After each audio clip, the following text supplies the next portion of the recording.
servernya tidak ada di Indonesia, malah servernya itu ya server Sirekapnya sendiri ada di Singapura sampai sekarang ya, sampai sekarang itu masih ada di Singapura. Lalu kemudian dia masuk pada proses database, lalu kemudian databasenya proses kita belum tahu itu harus melalui digital forensik untuk masuk kepada D1 dan data P2 itu tadi. Lalu tampilan yang ditampilkan kepada kita itu dia berada di server yang ada di Xinjiang, Taobao, tapi dengan konsep CDN, server colocation atau data center itu ada di Amerika.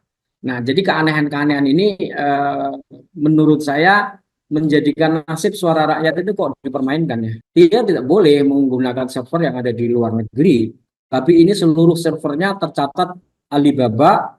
Alibaba punya banyak data center dan server di seluruh dunia. Ternyata dia ada di sana, di luar negeri. Termasuk juga kemudian ketika orang Indonesia ya itu mengakses, itu ternyata bukan dilayani server terdekat. Kita tertipu oleh kata-kata sirekap. Rekap itu kan berasal dari kata rekapitulasi. Maka kita berpikir bahwa rekapitulasi itu dilakukan pada sirekap yang ada di Singapura. Ternyata enggak, dia cuman proses CRUD itu tadi.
Baik, Pak Mangisti, terima kasih. Bismillahirrahmanirrahim. Assalamualaikum warahmatullahi wabarakatuh.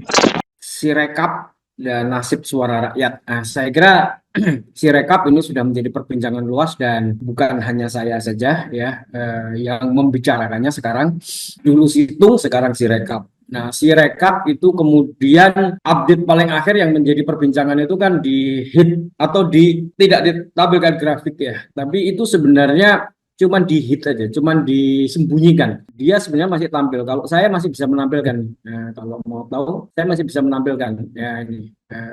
Nah, kalau saya masih bisa menampilkan, sehingga untuk menunjukkan bahwa sebenarnya dia tidak dihilangkan ya. Ini kalau kita lihat, jadi grafiknya itu masih masih ada ya, dan bukan hanya masih ada, tapi hitungan itu masih jalan. Hitungan itu masih jalan dan ditampilkan di sini hanya di hide, disembunyikan. Nah, gitulah gampangnya, disembunyikan dari publik. Kalau mau menampilkan ya pakai Chrome aja, kemudian pakai inspect elemen, lalu kemudian cari hide card yang di HUD itu dimunculkan, muncul lah ya. Itu urusan lain, nanti gampang aja. Nah, tapi sebenarnya itu tidak dihilangkan, tapi muncul. Nah, tampilan pagi ini jam berapa ini?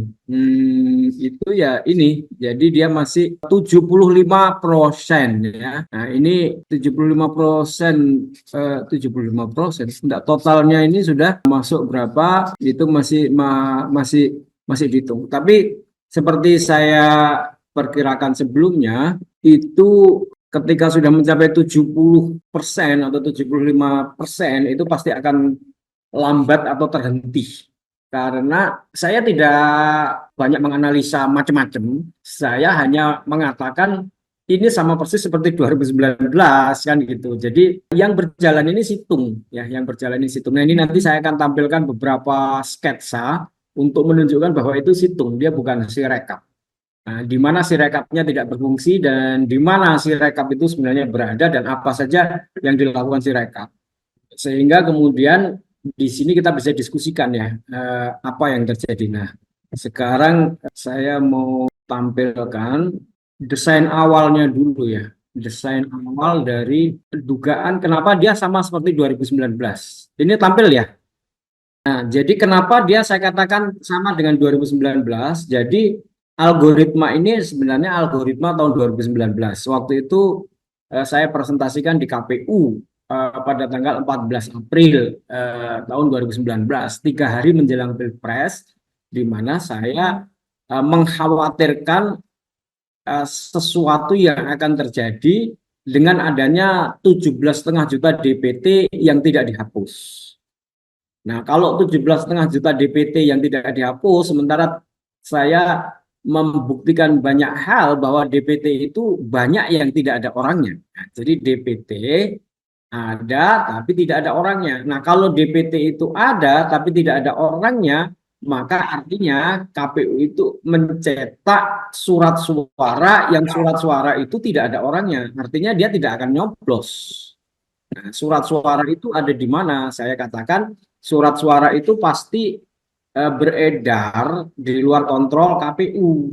Nah, kalau dia berada di luar kontrol KPU, maka dia itu akan dijadikan sebagai finishing terhadap sebuah skenario kecurangan yang masif, ya. Nah, kecurangan itu di tahun 2019 saya sebut di KPU, ya. Jadi saya menyatakan ini di KPU, di forum KPU dengan komisioner KPU, di forum resmi KPU ada tim sana dan tim sinilah lengkap, bahwa kalau itu tidak dihapus, saya mengkhawatirkan adanya sebuah skenario kecurangan begini. Satu, akan ada satu skenario di mana memenangkan paslon tertentu. Nah, paslon tertentu itu akan dimenangkan dengan cara quick count. Quick count itu dilakukan pada saat-saat di mana titik-titik kritis, yaitu perhitungan sudah selesai dilakukan di 3 wilayah Indonesia, Indonesia Tengah dan Indonesia Barat, sekitar jam 15 jam 16 itu akan ada pengumuman quick count. Nah, pengumuman quick count itu disertai dengan gangguan-gangguan ya apa itu namanya, yang down lah, yang begitulah, sehingga kemudian quick count itu akan berhasil membuat framing adanya pemenang tertentu dengan hitungan yang sudah mereka buat. Nah, lalu kemudian barulah hitungan KPU yang namanya situng atau sekarang Sirekap itu muncul. Dan kemudian dia akan sama dengan quick count, kan gitu. Nah, lalu kemudian kalau sekarang quick count sama dengan situng atau Sirekap, maka kemudian keadaan di lapangan itu tidak sesuai dengan keadaan hitungan yang quick count itu, karena quick count dan Sirekap itu hanya hitungan digital, dia hanya hitung-hitungan di komputer, kan, hitung-hitungan di ruang digital atau di cloud, kan gitu. Nah, setelah itu kemudian keadaan di lapangan tidak sama dengan hitung-hitungan di digital atau di cloud atau hitung-hitungan digital itu. Nah, keadaan lapangan perlu disamakan. Nah, untuk menyamakan keadaan di lapangan itu dibutuhkan surat suara yang tidak dipakai itu tadi. Untuk apa? Untuk di dua modus. Satu, kotak suara dibuka lalu diisi dengan konfigurasi ke surat suara yang dicoblos-coblos. Yang kedua, ya surat suara itu sudah dimasukkan di dalam satu kotak suara juga, kotak suaranya juga berlebih. Nah, lalu kemudian dimasukkan di situ dengan konfigurasi tertentu, lalu kemudian tinggal dioperasi selama proses 1 bulan itu. Sehingga kemudian kotak suara itu bisa diganti, lengkap dengan C1-nya, lengkap dengan C7-nya biasanya hilang, daftar hadirnya itu. Nah, sekarang untuk melakukan operasi lapangan dari 820.000 TPS Indonesia itu tentu tidak mudah. Mana yang harus dioperasi?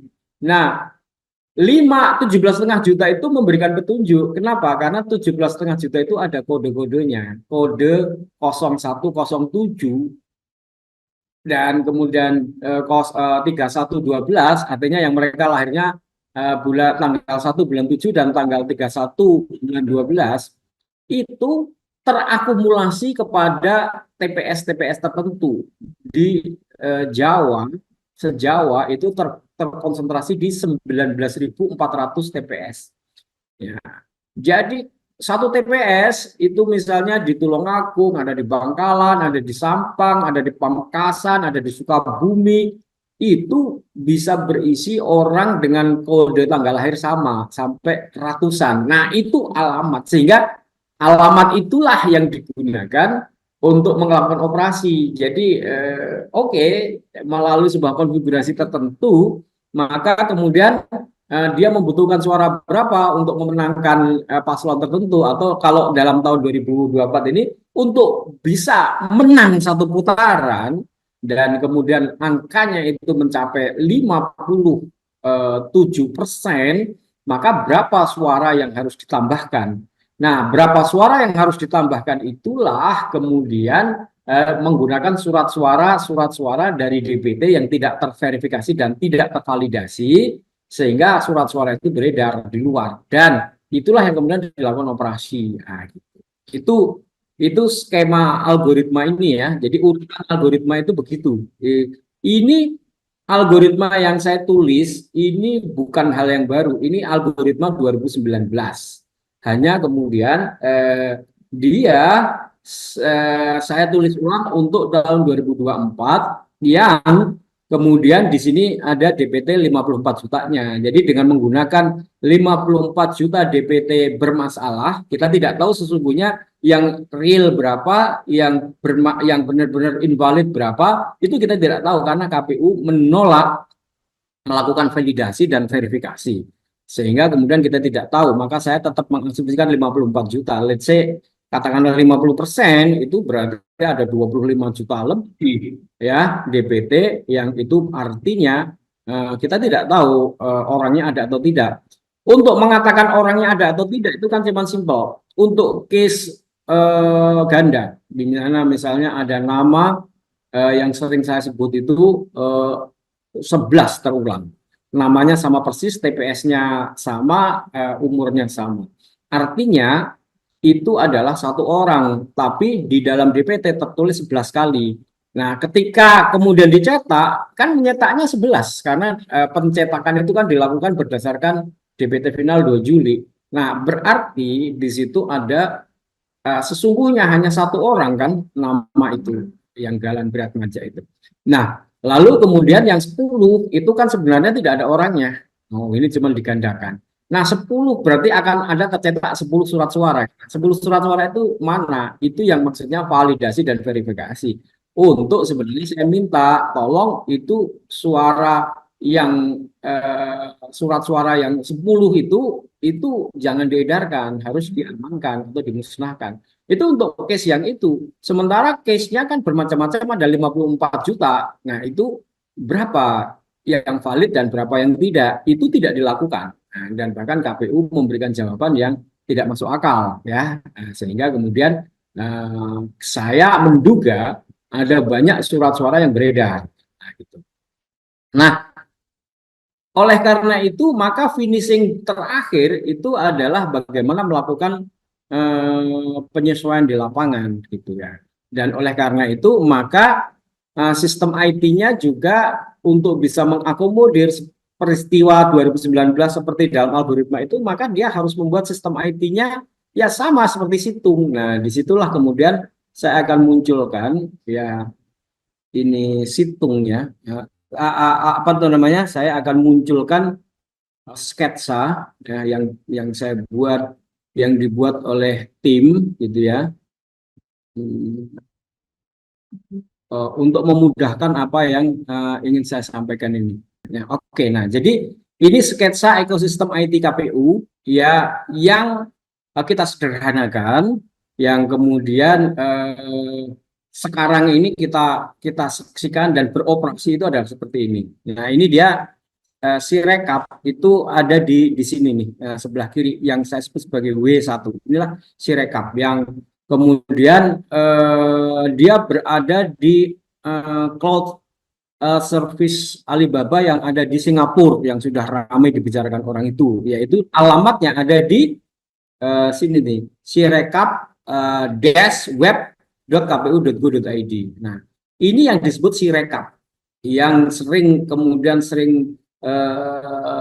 disebut-sebut sebagai sistem perhitungan suara untuk pemilu 2024. Tapi setelah kita investigasi, ternyata sirekap ini dia berada di Singapura di Alibaba. Lalu kemudian eh, kita lihat dia itu sebenarnya hanya berfungsi sebagai proses di dalam sistem IT atau proses di dalam pembuatan aplikasi atau develop aplikasi itu, dia hanya berfungsi sebagai entry data atau prosesnya disebut sebagai CRUD,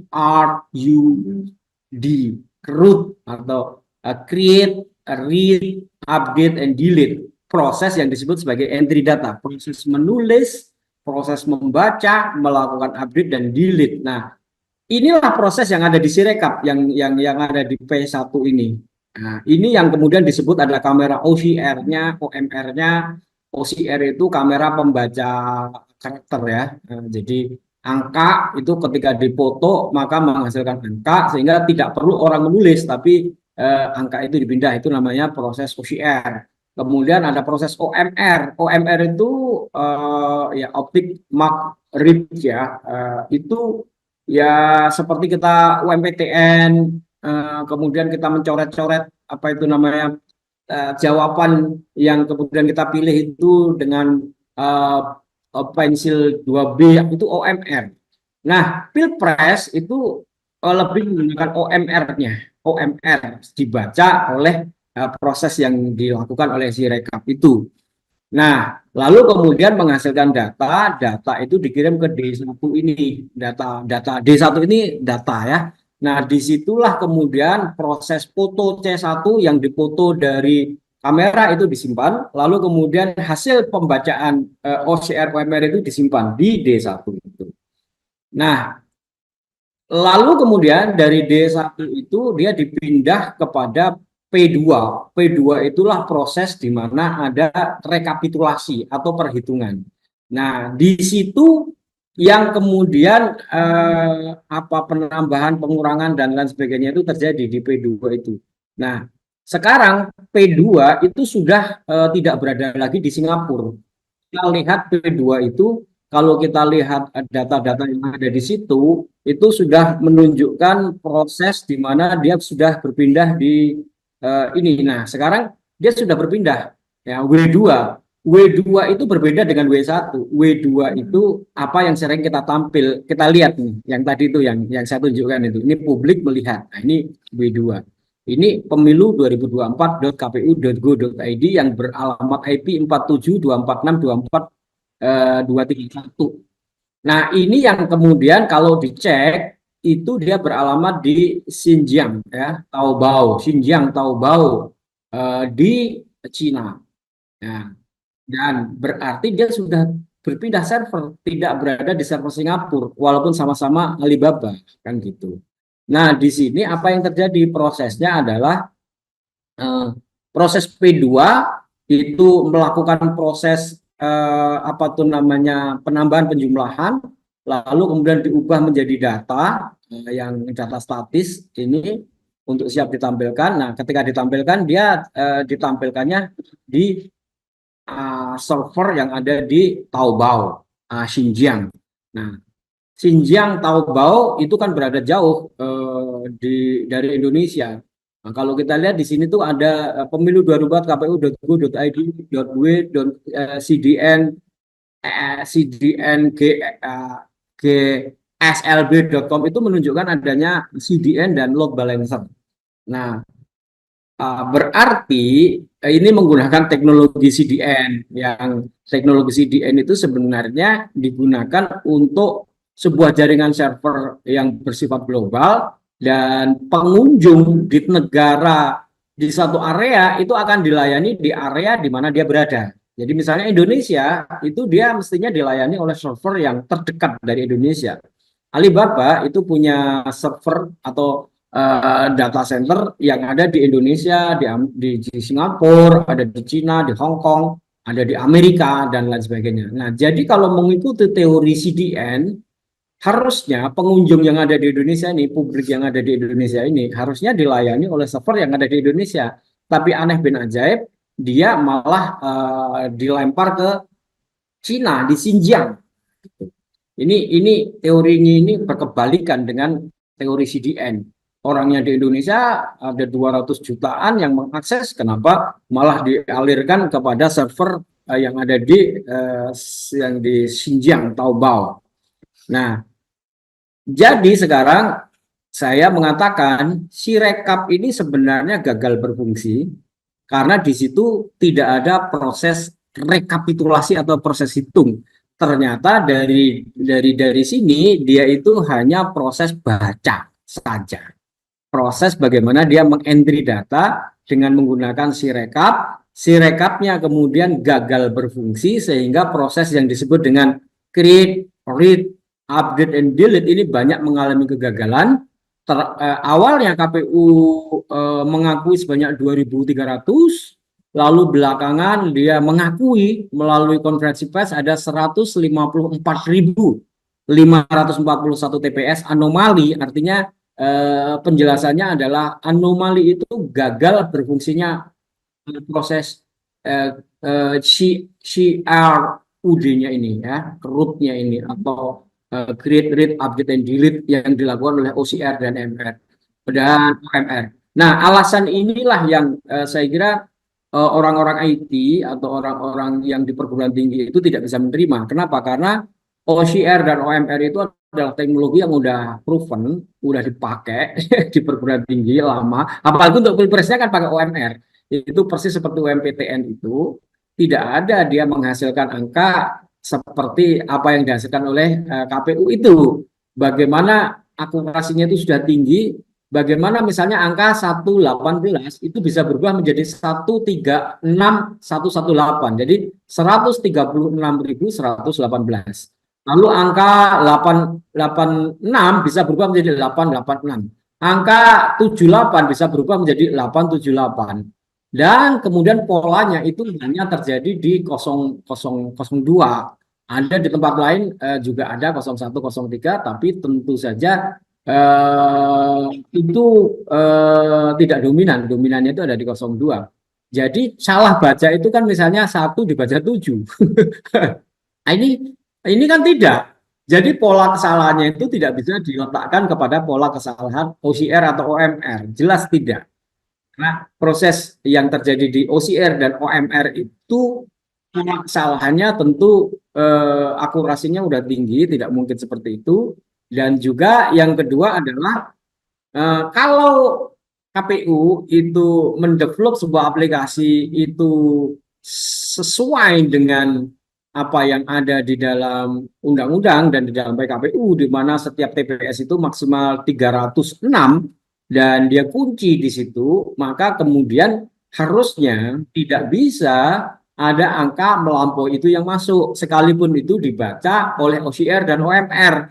Katakan OCR memberikan angka 887, otomatis sistem menolak, sehingga kemudian TPS itu kosong, walaupun data fotonya terisi. Nah, nanti kemudian itu harus dilakukan approval oleh orang, karena berarti gagal melakukan pengisian secara otomatis. Nah, nanti dia akan lihat apa yang salah, lalu kemudian dia baca C1 hasilnya, lalu kemudian dia isikan. Nah, itu harusnya begitu.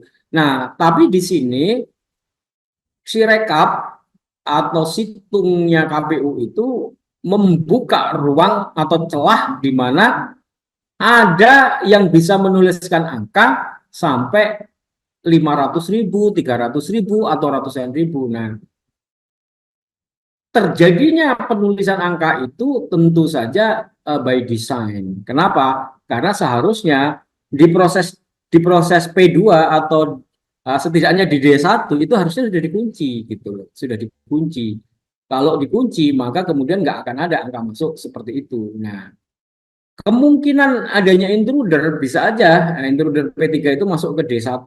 Jadi dia otak-atiknya angka yang kemudian sebenarnya dibaca oleh Sirekap, lalu kemudian di D1 dia otak-atik manual gitu ya. Nah, itu bisa. Tapi bisa juga masuknya di P2. Nah, di P2 itu kan proses kemudian penjumlahan, pengurangan, kemudian ditampilkan grafik. Nah, di sini bisa ada intruder yang saya sebut sebagai intruder yang ada di dalam sistem itu, yang ada di P2 itu. Nah, kalau itu maka kemudian ini yang perlu dilakukan investigasi yang disebut dengan audit forensik. Apa yang saya tampilkan ini bersama tim ini adalah publik aja. Ini bisa kita tampilkan publik aja. Nah, tapi kalau kita mau masuk ke D1 atau P2 itu harus namanya forensik digital. Untuk melakukan forensik digital itu perlu izin. Ya, kalau kita masuk ke situ nggak pakai izin namanya hacker. Nah, itu kita jadi salah. Nah, oleh karena itu kita harus bisa masuk ke D1 dan P2 untuk melihat apa yang sebenarnya terjadi. D1 P2 itu ada di mana sebenarnya posisinya? Apakah juga di Alibaba atau malah di luar Alibaba, misalnya di AWS atau macam-macam. Kenapa? Karena di sini tuh ada IP address dinamis yang tidak bisa kita lihat karena dinamis ya di remote address itu. Nah, jadi proses yang disebut dengan forensik digital atau digital forensik, audit forensik itu ada di sini. Sehingga kemudian kita bisa masuk ke D1, bisa masuk ke P2 melihat apa sebenarnya terjadi.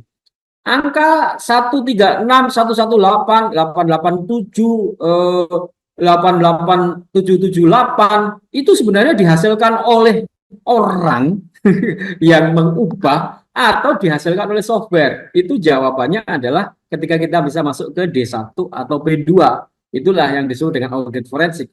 Audit forensik hanya bisa dilakukan kalau ini menjadi objek hukum. Ya, misalnya ini masuk kepada ranah hukum pidana, lalu kemudian untuk membuktikan siapa pelakunya, nah itu kemudian kita masuk ke D1 dan P2 itu. Nah, itu makanya perlu kita ada proses pidana. Nah, kalau pidana itu sudah kita laporkan ke Gakumdu, saya sudah melaporkan tapi tidak diproses. Nah, itu masalahnya. Sehingga kemudian kita tidak bisa masuk ke D1 dan P2. Nah, kita menduga intruder itu bisa jadi di D1 kalau itu intruder biasa, tapi kita menduga P2 ini ada software yang ditanam di situ yang selalu menghasilkan simulasi angka-angka sama dengan quick count. Nah, ini harus dibuktikan dan ini sudah dijelaskan oleh banyak pihak ya. Di P2 itu adanya baris-baris script, adanya coding, adanya kemungkinan software. Nah, macam-macam yang tertanam di situ, backdoor, API, macam-macam lah. Nah, itu semua baru terjawab kalau kemudian bisa melakukan digital forensik masuk ke situ. Nah, saya ingin menegaskan proses di mana ada D1, P2 sampai kepada W2 itulah situng. Sirekap itu sebenarnya hanya P1, W1 inilah Sirekap, di mana kemudian KPPS bisa mengakses lalu mengentry data, lalu kemudian dia punya akses kepada Sirekap, bahkan kemudian bisa memasukkan ketika dia memasukkan angka, tiba-tiba sudah ada angka di sana kan banyak kejadian. Itu kan karena kemudian di D1-nya sudah terisi. Saya melihat D1, P2, lalu kemudian sampai W2 itu kan situng ya. Saya menyebutnya situng. Kenapa saya sebut situng? Ya, saya mengenal kan. Saya menang. Misalnya dari mana? Ya, proses operasinya itu sama, lalu kemudian angka-angka yang dihasilkan error yang sama, bahkan lebih brutal, sama seperti itu. Lalu kemudian juga tampilan dashboardnya sama. Dan juga dia tidak berada di satu server bersama dengan Sirekap. Dia sudah berada di tempat lain. Yang kita baca dia itu ada di Taobao, Xinjiang, ya Xinjiang ini bukan Xinjiang ya sebenarnya Xinjiang tulisannya ya. Dan kemudian itu bentuknya adalah CDN. Nah, ketika kemudian apakah dia benar-benar berada di situ setelah kemudian kita lakukan investigasi mendalam itu cukup mengagetkan. Ternyata fisik servernya itu tidak berada di situ. Fisik servernya itu ternyata sebentar ya nah ini dia. Fisik servernya itu ada di mana? Yang di IP address itu tadi. Nah, ini 4742624 231 itu ternyata dia ada di Amerika di United States Ashburn. Alibaba Cloud. Jadi sebenarnya perusahaannya Alibaba Cloud yang tadi terlihat di Xinjiang itu sebenarnya server fisiknya atau co-location servernya, data centernya itu ada di Amerika. Tepatnya di mana? Tepatnya itu dengan menggunakan analisa mendalam itu kita tahu nih ada di San Mateo. Ada di San Mateo, California alamatnya ini. Nah, jadi itu saya kira proses yang terjadi di Sirekap yang kemudian suara rakyat ini kok kemudian bisa diubah-ubah, ya, bisa diubah-ubah. eh, Dipindah-pindah servernya tidak ada di Indonesia, malah servernya itu ya server Sirekapnya sendiri ada di Singapura sampai sekarang ya, sampai sekarang itu masih ada di Singapura. Lalu kemudian dia masuk pada proses database, lalu kemudian databasenya proses kita belum tahu itu harus melalui digital forensik untuk masuk kepada D1 dan data P2 itu tadi. Lalu tampilan yang ditampilkan kepada kita itu dia berada di server yang ada di Xinjiang, Taobao, tapi dengan konsep CDN, server colocation atau data center itu ada di Amerika. Nah, jadi keanehan-keanehan ini menurut saya menjadikan nasib suara rakyat itu kok dipermainkan ya. Dipermainkan satu ya soal posisi server di mana KPU itu adalah lembaga negara. Kita tahu lembaga negara karena dia alamatnya .go.id itu adalah lembaga negara. Dia tidak boleh menggunakan server yang ada di luar negeri. Tapi ini seluruh servernya tercatat Alibaba. Alibaba punya banyak data center dan server di seluruh dunia. Ternyata dia ada di sana, di luar negeri. Termasuk juga kemudian ketika orang Indonesia ya itu mengakses, itu ternyata bukan dilayani server terdekat seperti konsep CDN. CDN itu kan gini, Content Delivery Network. Itu simpelnya gini ya, untuk memahami CDN itu memahaminya itu Google. Google itu kan melakukan operasi di seluruh dunia kan, kita bisa mengakses Google kan. Lalu kemudian kan kita kenal ada google.com, google.co.id kan gitu ya. Nah, jadi kalau orang Indonesia itu melakukan akses kepada Google, melakukan search, barang yang dia search itu sesungguhnya itu datanya itu ada di Amerika. Nah, kalau orang Indonesia itu mengakses ke Amerika kan terlalu jauh. Ada namanya waktu loading atau latensinya itu bisa kelamaan.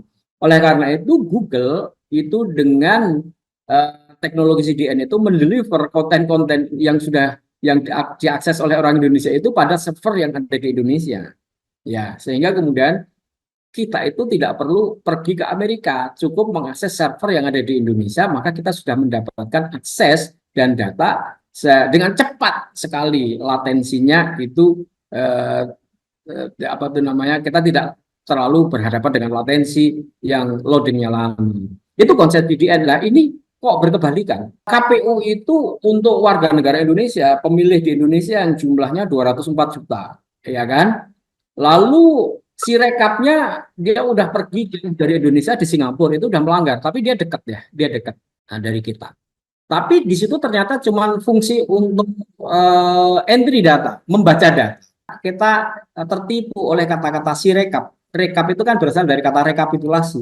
Maka kita berpikir bahwa rekapitulasi itu dilakukan pada si rekap yang ada di Singapura. Ternyata enggak, dia cuma proses CRUD itu tadi. Dia cuma proses bacanya pun dilakukan oleh OCR UMR lalu dimasukkan ke D1. Nah, di situ ternyata juga nggak langsung ditampilkan di Sirekap atau di situng, tapi diolah. Nah, pengolahannya itu kita belum bisa tahu. Tapi hasil olah itu kemudian dilempar kepada satu server yang posisinya ada di Cina dan di Amerika. Jadi kita itu yang berada di Indonesia dengan konsep CDN malah diarahkan untuk pergi ke server yang ada di Cina dan di Amerika itu. Ini berlawanan dengan konsep CDN. Gitu. Jadi logika KPU ini sungguh aneh ya, aneh bin ajaib menurut saya, sehingga kemudian nasib suara rakyat ini kok dipermainkan. Sistem IT-nya juga tidak memenuhi kaidah IT, lalu kemudian juga dalam sisi kedaulatan data harusnya dia berada di server-server yang ada di Indonesia, dia malah di entry awalnya Singapura dilempar ke Cina ternyata posisi server colocation servernya atau data centernya ada di San Mateo Amerika gitu. Nah, jadi konteks kedaulatan data itu ya udah nggak ada, ya kan? Udah beredar data kita yang lengkap itu ada di mana-mana di seluruh dunia, diedarkan sedemikian rupa, lalu kemudian diotak-atik suaranya. Nah, data otak-atik ini sudah tidak menjadi perdebatan lagi karena ya banyak sekali bukti, dan selain banyak sekali bukti, ya pengakuan KPU sendiri kan itu sudah tidak bisa dielakkan lagi. Pengakuan KPU itu adalah pengakuan yang bernilai pidana, ya kan? Karena dia membuat pengakuan bahwa telah terjadi otak-atik perubahan dan kemudian dia kembalikan, tapi pengembalian atau koreksinya itu juga mengelabui kita lagi. Kalau ada 154.541 kesalahan di TPS dan kita tahu kesalahannya itu fatal, ada yang sampai 136.000, 500.000, ada yang 3 juta, lalu dibetulkan, apa itu persentasenya nggak berubah. Ada 154.000 dibetulkan, persentasenya nggak berubah. Jadi sebenarnya logikanya bagaimana? Dia membetulkan atau menyesuaikan, melakukan normalisasi. Nah, itu yang harus dibuktikan melalui audit forensik. Audit forensik hanya bisa dilakukan kalau ini menjadi pidana. Kalau cuma viral, itu nggak ada gunanya. Mana? Siapa yang bisa melakukan audit forensik? Kecuali juga kemudian kalau tidak menjadi pidana ya menjadi apa itu namanya, sengketa politik atau menjadi persoalan politik, hak angket. Nah, di hak angket itu kita bisa kemudian diberi kuasa untuk masuk melakukan forensik dengan pemeriksaan yang ada di angket itu. Nah, kalau ada hak angket itu berjalan, itu kan hak angket itu akan berjalan 20 hari berturut-turut, lalu di online kan terbuka gitu, maka seluruh kecurangan, pelanggaran atau apa yang terjadi ini akan bisa dipaparkan oleh semua pakar, baik pakar politik, pakar hukum, pakar IT, apalagi pakar-pakar yang lain-lain itu akan dipaparkan. Nah, saya kira prosesnya saya akan mengharap seperti itu ya. Kalau proses hukum itu sudah buntu, sebenarnya semua proses hukum itu sudah apapun sudah ada antisipasinya. Seperti misalnya ya saya sebagai warga negara yang baik yang mengetahui hal ini, kan saya laporkan ke Gakumdu supaya kemudian diproses. Tapi di Gakumdu ditolak, ya kan, dengan alasan yang tidak masuk akal. Alasannya cuma tidak memenuhi bukti material. Apa yang dimaksud bukti material? Apa kekurangannya? Nggak ada. Dan sehingga kemudian tidak buntulah jalan itu. Maka satu-satunya jalan nasib suara rakyat itu harus ditentukan melalui jalur di luar jalur hukum. Saya kira itu Pak Mangesti, kita berdiskusi soal ini sehingga kemudian kita bisa menemukan jalan apa yang terjadi dari skandal yang luar biasa ini. Karena begini, bagian dari akhir nanti si rekap atau situng, saya menyebutnya si rekap dan situng ya. Si rekap itu untuk ambil data, situngnya itu untuk memproses. Jadi ini proses lama diulang lagi. Nah, saya mengenal betul itu proses yang namanya situng tadi itu. Nanti pada akhirnya akan dikatakan oleh KPU dan juga Bawaslu bahwa ini itu tidak berlaku karena dia itu hanya alat bantu. Yang berlaku adalah hitung manual berjenjang yang kemudian akhirnya direkap secara nasional. Yang kita tahu hitung manual berjenjang itu sejak dari dulu selalu ada kendala atau kecurangan. Dan oleh karena itu maka dimunculkan IT itu untuk menjadi alat kontrol. Nah, sekarang alat kontrolnya bermasalah, dinyatakan tidak berlaku, maka sebenarnya kita tidak punya jejak untuk melacak hasil pemilu, hasil suara rakyat sebenarnya itu di mana? Karena semuanya sudah diubah-ubah, semuanya sudah diotak-atik. Apa yang terjadi di PPK pleno-pleno kita tahu, ada yang menyerah bahkan, ada yang bertengkar, ada yang ada yang satu mempertahankan kotak suara isinya sama dengan TPS, kemudian yang lainnya sebaliknya, itu terjadi di mana.